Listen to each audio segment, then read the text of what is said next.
آج کی بیٹھک تھوڑی سی سنجیدہ ہے اس حوالے سے کہ موضوع ہے کچھ مشکل. تو ایسے دوست جن کے پاس ابھی وقت نہیں ہے اور وہ بس روا روی میں سننا چاہتے ہیں، ان سے گزارش ہے کہ وہ اس بیٹھک کو نہ سنیں، اور تب سنیں جب ان کے پاس کچھ وقت میسر ہو. کیونکہ کبھی کبھی ہوتا یہ ہے کہ آپ کسی مشکل موضوع پر گفتگو سنتے ہوئے اگر پوری توجہ نہ رکھیں تو الٹا وہ موضوع آپ پر واضح ہونے کی بجائے مزید الجھ جاتا ہے. تو جو کہ میں نہیں چاہوں گا. میں چاہوں گا کہ یہ موضوع جس پر آج ہم بات کر رہے ہیں یہ چونکہ سنجیدہ نوعیت کا ہے، پیچیدہ نوعیت کا ہے، تو اس لیے کچھ وقت نکال کے سکون سے اسے سنیں. صاحبوں، کچھ دن پہلے کی بات ہے کہ ہمارے بہت ہی محترم دوست حسین حقانی صاحب نے لکھا کہ پاکستان میں دستوری بالادستی کے حوالے سے پیش رفت ہونا چاہیے اور لوگوں کو جمہوریت کے لیے کھڑے ہونا چاہیے. تو میں نے اس وقت ان سے یہ کہا کہ بہت مؤدبانہ انداز سے کہ ہمارے ملک میں عوام میں بہت بڑی تقسیم پیدا کر دی گئی ہے پچھلے 30-40 برس میں مسلسل، کہ آپ اگر سڑک میں کسی شخص سے پوچھیں کہ پاکستان میں نظام کون سا ہونا چاہیے تو آپ کو کہیں سے آواز آئے گی جی کہ جنرل صاحب ہوں تو ٹھیک ہو جائے گا، آمریت، جرنیلی آمریت ٹھیک کر دے گی سارا کام. کوئی کہے گا جی کہ ایک لیڈر فلاں لیڈر ہے وہ آئے گا تو سارے کام وہ ٹھیک کر دے گا.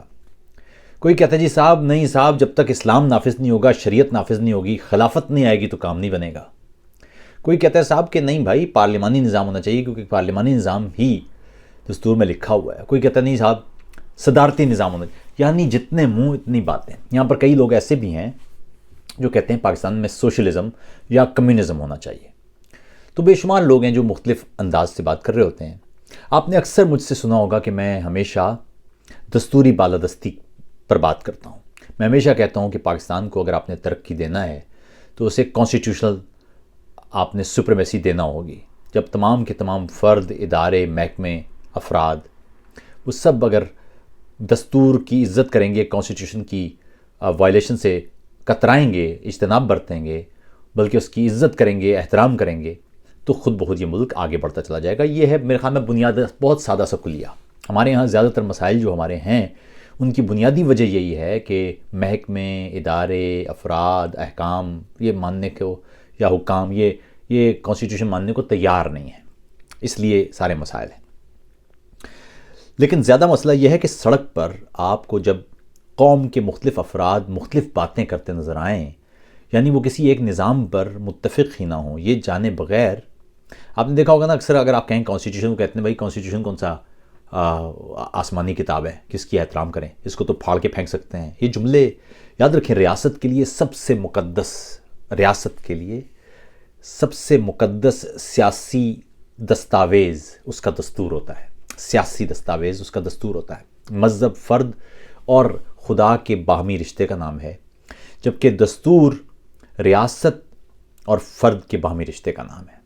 ہمارے ہاں مسئلہ یہ پیدا کر دیا گیا ہے کہ خدا اور فرد کے باہمی رشتے کا جو نام یعنی جو مذہب ہے اسے ریاست اور فرد کے درمیان لا دیا گیا ہے، اور اس طرح سے جو خدا کے کرنے کا کام ہے وہ ہم نے اپنے ہاتھ میں لے لیا ہے، جو ہمارے کرنے کا کام ہے وہ ہم نے خدا کو دے دیا.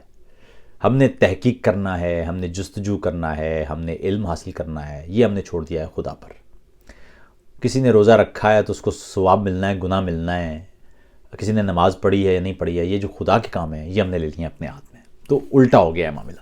خیر، اب معاملہ یہ ہے کہ سڑک پر اگر آپ جائیں اور آپ لوگوں سے پوچھیں کہ صاحب پاکستان میں کون سا نظام ہونا چاہیے تو آپ کو متضاد قسم کے جملے ملیں گے. ایک جملہ ایسا ہی آپ کو اکثر ملے گا اور وہ ہے خلافت.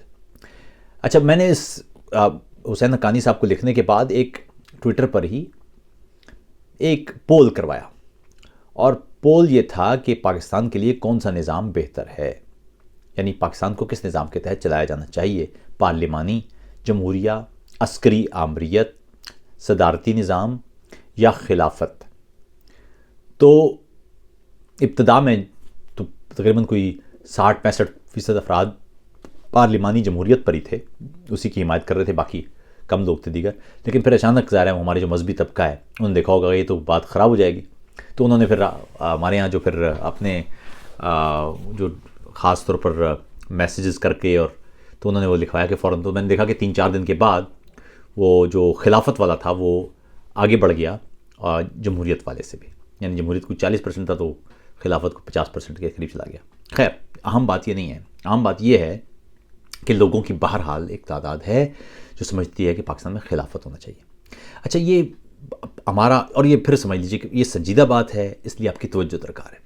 ہمارے یہاں جتنے بھی لوگ جو خلافت والے ہیں وہ آپ کو کبھی نہیں بتائیں گے کہ خلافت کیسے، یعنی جب ہم کہتے ہیں پارلیمانی جمہوریہ تو اس کا مطلب ہے کہ عوام ووٹ دیں گے، عوام کے نمائندے پارلیمان پہنچیں گے، پارلیمان وزیر اعظم کا انتخاب کرے گی، وزیر اعظم اس ملک کا ایک طرح سے متفقہ یا ایک انداز سے سمجھے کہ اکثریت کا ایک نمائندہ شخص ہوگا جو ملک میں انتظامی امور کا یوں سمجھیے کہ ذمہ دار ہوگا۔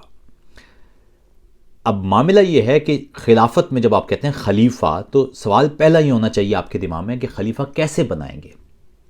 تو عمومی طور پر آپ کہیں گے جی، آپ سنیں گے کہ جی شورا بنائے گی۔ اچھا، تو شورا کون بنائے گا؟ بھئی پیغمبر کے دور میں تو یوں سمجھے نا کہ پیغمبر کے دور میں تو اصحاب تھے، صحابہ تھے، اور ہر صحابی چونکہ پیغمبر کا تربیت یافتہ تھا تو چلیے وہ ان میں تو آپ یہ نہیں طے کر سکتے کہ کون سا بڑا اور کون سا چھوٹا۔ لیکن آج کون کرے گا؟ کہ جنرل صاحب طے کریں گے، یہ فلاں لیڈر طے کرے گا، یہ کون طے کرے گا صاحب کہ شورا کون سی ہوگی؟ کیسے طے کریں گے؟ عوام طے کریں گے یا عوام طے نہیں کریں گے؟ اگر عوام نہیں طے کریں گے، صرف مولوی طے کریں گے، تو یہ طے کون کرے گا کہ کون سا مولوی شورا کے لیے کسے نامزد کر سکتا ہے؟ یعنی وہ جو اس میں ووٹر ہے اس کی اہلیت کیا ہوگی؟ ان کے کوئی جواب نہیں ہے ان کے پاس۔ یعنی ہے نا جس طرح کہ جی پاکستان میں سود کا خاتمہ کر دیا جائے، اچھا بالکل کر دیا جائے، دنیا میں جہاں پر سود ہے وہاں پر بھی سود کے خلاف گفتگو ہوتی ہے۔ سوال یہ کہ کیا کیا جائے، کیسے ختم کر دیا جائے؟ آپ پاکستان فار ایگزامپل وہ اس عالمی مالیاتی نظام کا حصہ ہے۔ پاکستان مثال کے طور پر آئی ایم ایف سے $5 ارب قرضہ لیتا ہے، تو آپ کہہ رہے ہیں کہ وہ سود کے بغیر اپنے اندر بانٹتے، تو کیسے؟ تو میرے خیال میں یہ بہت ہی عامیانہ انداز سے کی جانے والی گفتگو ہے کہ خلافت نافذ کیسے کر دیں، کون نافذ کرے گا، کس انداز سے نافذ کرے گا، اس کا طریقہ کار کیا ہوگا، کون ووٹ دے گا، کس اہلیت پر ووٹ دے گا، خلیفہ کے لیے اہلیت کیا ہوگی؟ یہ کوئی نہیں ہے، کوئی جملے نہیں ہیں۔ بات یہ ہے کہ جب تک آپ سوچتے سمجھتے یا سوال کرتے نہیں ہیں اس وقت تک آپ کو بہکایا جا سکتا ہے۔ 80 کی دہائی میں ضیاء الحق کے دور میں اس ملک میں مذہبی شدت پسندی پیدا کی گئی اور لوگوں کو یہ بتایا گیا کہ خلافت ہونا چاہیے، لیکن یہ نہیں بتایا گیا کہ خلافت کیسے ہونا چاہیے۔ پہلے آپ نے دیکھا کہ ضیاء الحق خود مرد مومن مرد حق بنے رہے، اس کے بعد پھر IGI اسلامی جمہوری اتحاد بنایا گیا، اس کے بعد پھر آپ نے اسی طرح وہ مذہبیوں اور غیر مذہبیوں اور نواز شریف ان سب کو ملا کے بھی IGI اور سارا کچھ اس طرح کے انداز سے چلتا رہا ماحول۔ ابھی بھی یہ جو عمران خان صاحب ہیں انہوں نے کہا جی مدینہ کی ریاست بنائیں گے، یعنی خالی جملے، سادہ ترین جملے جن کا کوئی حقیقی، اور ابھی کچھ عرصے پہلے کہ جی وہ پیغمبر کے نام کے ساتھ ہم خاتم النبیین کہنا پڑے گا، یا نکاح میں خاتم النبیین کی شرط ہونا چاہیے۔ یار 1400 سال سے ہم لوگ مسلمان ہیں، یعنی یہ کیسی بات ہے کہ یہ تازہ انکشاف ہوا ہے آپ پہ کہ پیغمبر خاتم النبیین ہے؟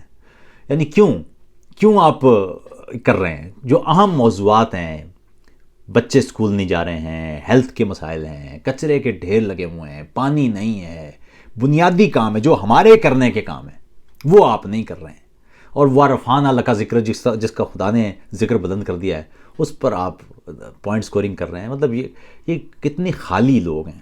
اس لیے میری درخواست ہوگی کہ سوال کیا کریں، سوال پوچھا کریں۔ جب بھی کوئی شخص یہ کہتا ہے کہ جی فلاں نظام ہونا چاہیے تو اس کو یہ معلوم ہونا چاہیے نا کہ پھر وہ نظام کیسے نافذ ہوگا، کون نافذ کرے گا، کس طرح سے نافذ ہوگا، تلوار سے نافذ ہوگا کہ قلم سے نافذ ہوگا کہ ووٹ سے نافذ ہوگا۔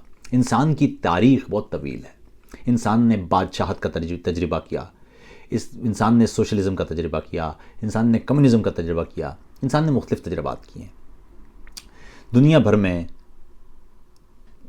اور کمیونزم کے اندر بھی پھر آپ نے دیکھا ہوگا کہ جمہوری طرف آپ کو جانا پڑتا ہے، وہ جو ایک یک پارٹی ہے سسٹم، لیکن آپ کو بہرحال ووٹ لینا پڑتا ہے۔ اس میں ظاہر ووٹ، آپ ووٹ کے لیے اپنے اہلیتیں دوسری کر دی ہیں، لیکن بہرحال ووٹ وہاں پر بھی ہے۔ معاملہ یہ ہے کہ جمہوریت انسان نے سیکھا کہ جب آپ ایک فرد اس کی رائے لیں گے تو وہ رائے کمزور ہو سکتی ہے، اگر معاشرہ مجموعی طور پر رائے دے گا تو اس رائے میں بہتری کی گنجائش موجود ہے، یعنی وہ بہتر ہو سکتی ہے، بہتر ہے، وہ رائے ایک فرد کی رائے سے بہتر ہو سکتی ہے۔ اب مصیبت یہ ہے کہ ہم جس دور میں ہیں اس میں پورے کے پورے میڈیا کا استعمال کر کے وہ جو اکثریتی رائے ہے اس کو بھی بالکل مفلوج کر کے رکھ دیا گیا ہے۔ ایک کتاب ہے نوم چومسکی کی مینوفیکچرنگ کنسینٹ، آپ وہ پڑھیے کہ کس طرح سے میڈیا کو استعمال کر کے پروپیگنڈا کیا جاتا ہے اور عوام کی رائے بدلی جاتی ہے۔ اس لیے سستے جملوں سے ہوشیار رہیں۔ جب بھی کوئی شخص آپ کو مدینہ کی ریاست بنانے کی بات کرے یا امیر المومنین نواز شریف کی طرح کا بننے کی کوشش کرے تو سوال ضرور کیا کریں، کیونکہ جب تک یہ سوال نہیں کریں گے آپ کے ساتھ اسی طرح کے دھوکے ہوتے رہیں گے۔ اپنا بہت خیال رکھیے۔